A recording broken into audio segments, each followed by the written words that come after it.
জাতীয় নির্বাচন এবং গণভোট দুটোর জন্যই নির্বাচন কমিশন এবং সরকার সম্পূর্ণ প্রস্তুত। আপনারা দেখতে পাচ্ছেন যে নির্বাচনের সবচেয়ে বড় স্টেক হোল্ডার যারা রাজনৈতিক দল এবং ভোটারেরা তারাও প্রস্তুত।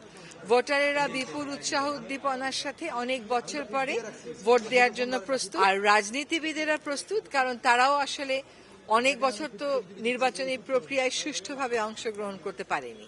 তো সকল মেজর স্টেক হোল্ডার, রাজনৈতিক দল, জনগণ, সরকার, প্রশাসন, আইন শৃঙ্খলা বাহিনী, নির্বাচন কমিশন সকলেই যখন প্রস্তুত, তখন তো অবশ্যই আমি বলবো যে নির্বাচনের জন্য আমরা প্রস্তুত। দীর্ঘদিনের ক্ষোভকে পুঞ্জীভূত করে একটা গণ অভ্যুত্থান হয়েছিল।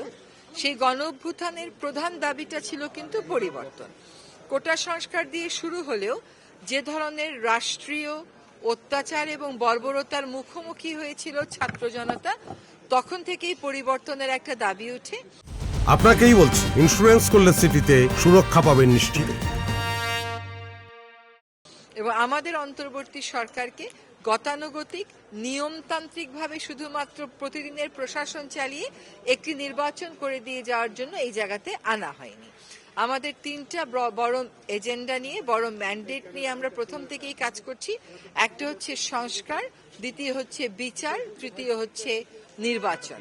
আমরা সংস্কার প্রশ্নে যেই বিষয়ে অভিজ্ঞ বা যারা যেই বিষয়ে অভিজ্ঞ তাদেরকে দিয়ে সম্পূর্ণ সরকারের নিয়ন্ত্রণের বাইরে রেখে সংস্কার কমিশনের কাছ থেকে মতামত এনেছি।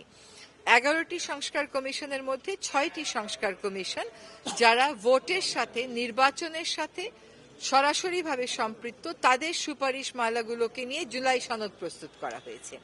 এই সনদের উপর দীর্ঘদিন, সপ্তাহ, মাসব্যাপী সকল বড় রাজনৈতিক দলের সাথে আলাপ করা হয়েছে। তার প্রেক্ষিতে গণভোটের প্রশ্নগুলো নির্ধারণ করা হয়েছে। ওই যে জুলাই সনদে যে সুপারিশগুলো ছিল, সেগুলিই ছিল বিভিন্ন ক্ষেত্রে কাঙ্ক্ষিত পরিবর্তনের সুপারিশ। তার ভিত্তিতে বড় দাগের যে সুপারিশগুলো আছে, সেগুলো পরিবর্তনের সেই সুপারিশগুলোকে নিয়ে আমরা গণভোটের প্রশ্ন আকারে সন্নিবেশিত করেছি। যদি এই গণভোটে জয়যুক্ত হয়, তাহলে জুলাই যে পরিবর্তনের স্বার্থে হয়েছিল, পরিবর্তনের লক্ষ্যে হয়েছিল, এবং জুলাই পরবর্তী সময়ে মানুষের মধ্যে যে পরিবর্তনের আশা জেগেছিল, সেটার আনুষ্ঠানিক যাত্রা শুরু হবে।